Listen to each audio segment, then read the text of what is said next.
Hi, Bob Hughes here with JD Squared. Thanks for tuning in again. It is really good to be back. I've been out about a week and a half. I got the real flu, not the COVID. I got the real flu, and it took me down for the count. I'm 64 years old, so the flywheel doesn't spin up quite as fast as it used to. Anyway, we're back. I'm super happy to be here. What we're going to be doing in this video, we had a customer send us this 4.5-inch pipe, and essentially what he's doing is he's cutting holes in it and he's welding smaller pieces of threaded pipe in it. It's got a drain hole on the back, and he's going to weld steel caps on the end. Could be a pressure vessel or who knows what. So we're going to go ahead and cut it. Now, the reason I think this particular part is kind of video worthy, even though this is an incredibly simple piece for the RC6 to process, is because I've never shown anybody how to make a part where we don't actually cut the ends of the tube, both ends. This particular piece, we're going to leave it saw cut, and we're going to use it as a reference. So that's what we're going to be doing. Now, as usual, let me show you a couple things that we've done. Let's pull these up right here. Whenever you buy a machine off JD Squared, I'm going to tell you straight up, I'm not perfect. I'm not going to get everything exactly right. I'm not going to think of everything the first time. So what we've done is we have the injection system in this machine, and the pipe started to sag. So today I quickly made a bracket, easy peasy, adjustable bracket, to hold that up. Another thing I've done is I've gone ahead and I've changed the way we bolt down the tube frame to the tray. We've gone to a plate here so that we can more easily seal this, a more foolproof seal. The other thing I did earlier was back here on the rear of the machine, we have the injector tube going into it, and it has a vinyl tube. Now I'm talking to people who have the RC6, has a vinyl tube. Well, my vinyl tube hung down, and what happened, my valve started leaking, so the coolant started running down the vinyl tube. In fact, in a couple of my previous videos, if you saw a little bit of green on the floor, it wasn't the machine leaking, it was the valve leaking coming down the tube. So I came up with the idea, hey, let's just make a little bracket to hold it up, and it works out really, really good. Now, here's the reason I'm showing you or telling you this in this video. All of these parts, if you have an RC6 rotary cutter, we will be sending them to you free in the mail, because that's our policy. Just because we didn't think of something until later does not mean customer number one should be penalized. So anyway, just wanted to show you that. Now, what I'm going to do in this video, let's march our butts back to my office, and I'm going to show you how to process this part in Camelot. He sent me a step file that we're importing to do it. Usually I do it the other way around. This time we're going to do it that way. The videos, I just checked, it's not even 8 minutes of video. So if you just want to see the machine cut the part, which is going to happen really quick, just fast forward to that, or I may put a time code in the bottom. Anyway, let's head off to the office. I'll see you in there. Let me show you how I created the G-code that we took out to the machine in Camelot. This customer sent us a step file because this part was created in another CAD/CAM program, not Camelot. So let's go ahead first and import the step file that he sent us. And that's it right there. Now Camelot's asking, do we want to detect features? Sure. The features are holes, end cuts, everything else. Now it's asking us, do we want to make a job? Yes, we do want to do that. And a job is going to create the files that we're actually going to take out to the machine and cut. Now it wants us to save this job. We'll save it as the name of the step file. And there we go. Now I could click this unfolding button right here, which will make it a little bit easier for me to select some of the layers. You can see them turning cyan up there. And the reason I'm going to do that is I'm just going to go ahead and create operations, but I do not want to cut all the holes as Camelot calculates. The rear holes, specifically this hole here and this hole here, we want to make oversized. So what I'm going to do to start the thing off, I'm going to go ahead and I'm going to select this hole here, and I'm going to hold down my control key and select that one. I'm going to right click, move to a new layer, and I'm going to call this layer oversized holes. Whoops, oversized holes. Okay, oversized holes. There we go. Now I can go ahead and create the operations very quickly. let's start off. We are not going to do the front cut because we're going to leave it to be saw cut so the customer can see the difference between saw cut and plasma cut in. So we're going to skip that one. Let's add an operation and we're going to do the holes. Now we're going to go ahead and let Camelot calculate the kerf width because it's going to pull it from the engineering tables that Hypertherm has sent us. So we'll say, okay, now we have 45 amp shielded consumables. Now, during the actual shooting at the machine out there, I kept saying 85 amp consumables because that's what I was going to use. And then before I went and cut it, I thought, no, this is not right. Let's go back to 45. The general rule of thumb is you want to use the smallest consumable that will cut through the part because typically you'll get a really good cut quality that way. So if you hear me saying 85 in the other parts of the video, I really meant 45. Sorry about that. So we'll say okay. So we now have the operation. If I click on the operations right down here, you can see where we have the 3 holes. The next operation is we're going to do the 2 oversized holes. So let's pick that layer that we just created. Now this time, we're not going to let Camelot calculate it, which would be 30.5 thousandths of an inch offset. In other words, it looks like it'd be about a 61 thousandths of an inch kerf width, 1.5 millimeters, that area. This time we're going to go ahead and we're going to go to a manual contour. And instead of 30, I'm going to change this to 15. And then we're going to say okay. Now what that did is since I've reduced the kerf width, I've essentially moved the cutting path closer to the real contour, which is going to enlarge it. All right, the last operation we need will be the end cuts down here. We're going to leave it alone and say okay. That's it. So I have my holes as my first operation, my oversized holes, and then I have my end cuts. Now the reason I did the oversized holes is because we're going to be slipping a piece of pipe through these holes. Now the only real way to determine how much oversize you need to make it is to literally go out there and make a test cut and then record that value for future references. So this is our first test piece. And in this particular piece, if we're a little bit undersized, it's no big deal. We just take a die grinder, open it up, and he'll be good to go. All right, the next step is we need to go ahead and nest the tubes. We've created all of our operations. He sent me a piece of 60-inch pipe to use as an example, so we'll just type in 60 right there. We didn't really need to because we've referenced off the end of the tube, so what length does it really matter? I mean, what does the length actually matter? Not much. However, it does allow Camelot to show you a visualization of what's going to happen. So that's why I put in 60. Let's go ahead and hit next. Let's zoom out. There's our 60-inch tube. There's our chuck. If we zoom in, we could tell that the piece is going to be 34.5 inches long. The next step is, let's go ahead and run the post processor. We have to save it as a file name. I'm going to save it as the name of the step file, .ngc, which is the numerical code that we'll take to the machine. We say okay. Now if we come over here, look, here's all of our code that we will be placing onto the USB drive that we take to the machine. Now as one final check, I'm going to go ahead and I'm going to select animate. And there's 2 ways we could do this. We could hit animate and you could see it animating the cut. Now we could speed up that a little bit and it'll speed it up. Now the reason I'm doing this is I want to verify that I'm not cutting the end right here.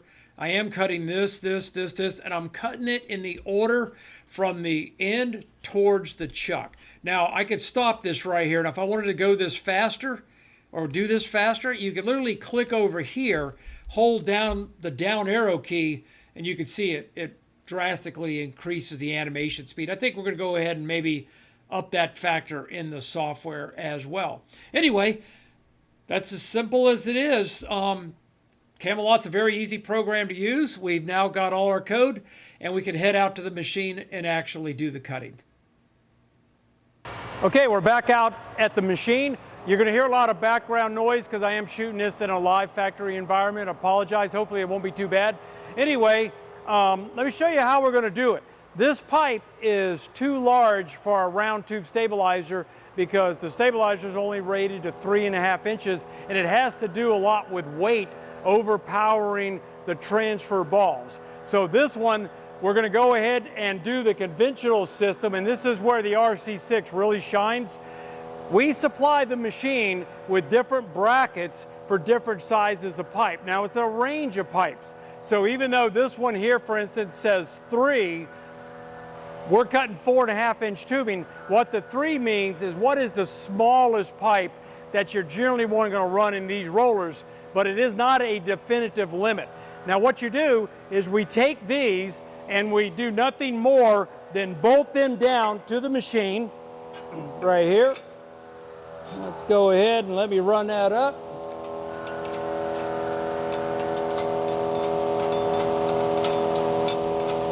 All righty, let's grab the wrench, tighten it up, and we're not tightening it up with that wrench. Let's do, there we go. All righty. And that's all there is to it. Now, these are pipe or tube adapters, and like I say, we supply a range with them. The machine can handle up to 8-inch pipe, so I think there's about 4 or 5 of them. All right, the next step we need to do is let's get this out of the way right here. I've gone ahead and homed the machine and done all that. We have inserted a brand new set of 85 amp shielded consumables into the machine. So what we're going to do now is load the pipe into the machine. And for that, I want to introduce you to somebody you're going to be seeing more and more of in the future. Come on, Cody. This is my friend and co-worker, Cody. And he's in training right now because he's going to be the front man. So he's going to be the expert on the RC6 as soon as we can turn him into it. And if you got a question, you call Cody. If he doesn't know the answer, Cody will get with me or somebody else, but he's going to be the front guy. Anyway, Cody, you want to grab one into that? All right, ready? All right, thank you, sir. And what I've done here is I've just loaded up and I'm going to grab the inside of the pipe with the chuck. When I designed the RC6, it was important not to have a chuck that was too large because the quality of cut is greatly determined by how fast the machine can accelerate or rotate. If you put this giant chuck out there, what good does it do you? It's just a flywheel, large weight. So we've got a 6-inch chuck right here, and we could easily handle up to 8-inch pipe with it, no problem. All right, now the next thing we're going to need to do, since we had this machine set up earlier to run the stabilizer, we were doing that square tube, we're just going to pop on a torpedo level. We're going to look at it, and we need to come up a little bit on the rear. So let's go ahead, use our supplied wrench right here. We're going to break this nut loose. Then I insert the lifter lever here, and all I got to do, pull that back to where I could see it, is raise this to where I want it to go. Let's back off a little bit. Raise it to where I want to go. Spin the top nut down. Let me see. Oh, I'm going to have to put the glasses on right here. All righty. I got a little OCD going. I like to have things as near perfect as I could possibly get them. All righty. Okay, I like that. Yeah, I like that a lot right there. Now, if you're going to air on the side where this end of the tube is a little bit higher than that end of the pipe, and that way the coolant will be running in that direction. So I'm not trying to exactly center it. I'm just a little bit off. Now, here's the cool thing about the RC6. Let's just say I'm 30, 40 thou high on this side right here. What do we care? The RC6 has got torch height control. So it's going to correct all that. All the cuts are going to be perfect. Okay, we're good to go right there. Everything's tight. What we need to do now is tell the RC6 where the center of the pipe is. Let me go over here to the wizards, and I'm going to select my wizard tab as I've done in previous videos. And I picked the one we're going to locate the middle of the tubing. The RC6 has all that built into it. All we have to do is tell it the OD of the tubing, 4.5 inches. Evidently, I need to learn how to type a little bit better. And then that's it. And we generate the stub program. Let's go back to the plasma. All right. Now what we want to do is go ahead and move the cutter to roughly the middle of the pipe. Now we're going to go ahead and move on down a little bit so I can see it a little bit better. That's not really bad right there. Now let's go ahead and lower it down. And the idea is you want to be within an inch from the top of the pipe. Now, all we have to do is hit the run button. The RC6 right now is probing the pipe.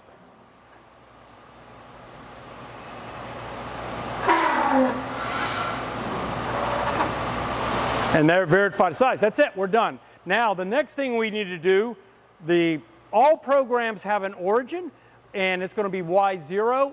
There's our Y-axis right here, going up this way. So we're going to need to set Y0. So Cody, can you help me again?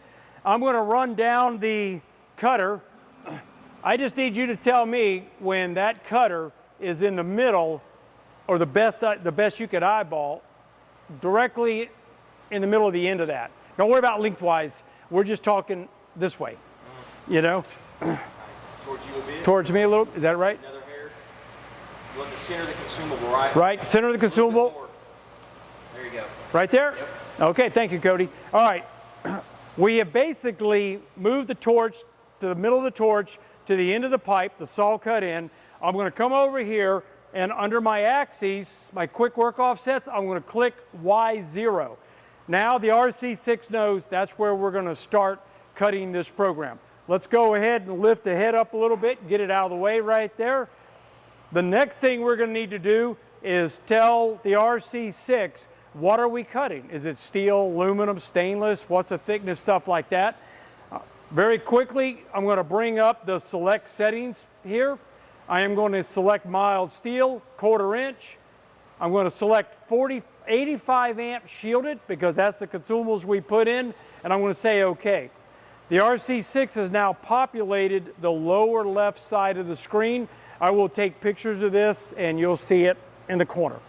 And it's telling me that I need to set the current at the cutter back there at 85 amps. Let me run back there and adjust that. We're good to go. Let's go ahead now and load the program. I've copied it onto my USB. And I can go File, Import, NGC, and there you go. What we're going to do on this piece of pipe right here, this customer, this is the air tank I showed you how we're going to build earlier. What we're going to do is we're not going to cut the end. We're going to leave that saw cut.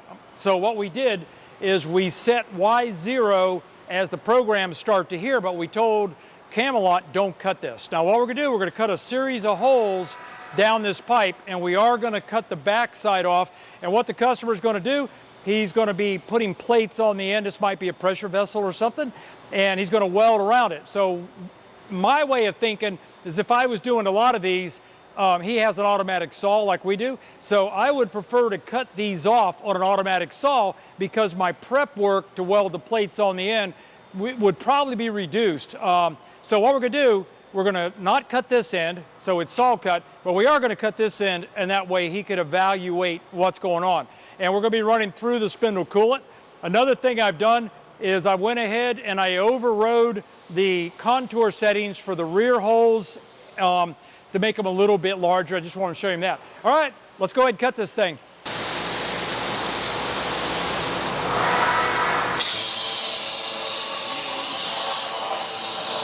You get closer. All righty. There you go. Wow, that's a nice cut.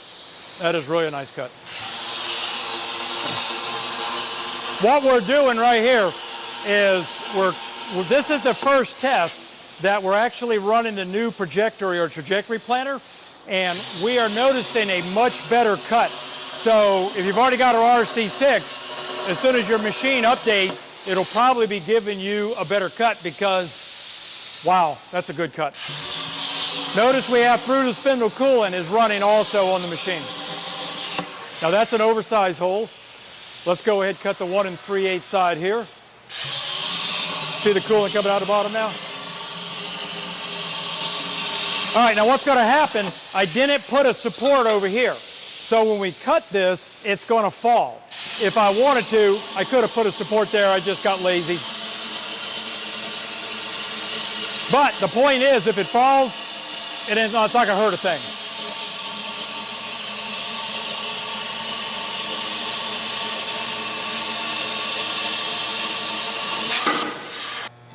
Here's our finished piece right here. We've got our 4 holes cut across the top.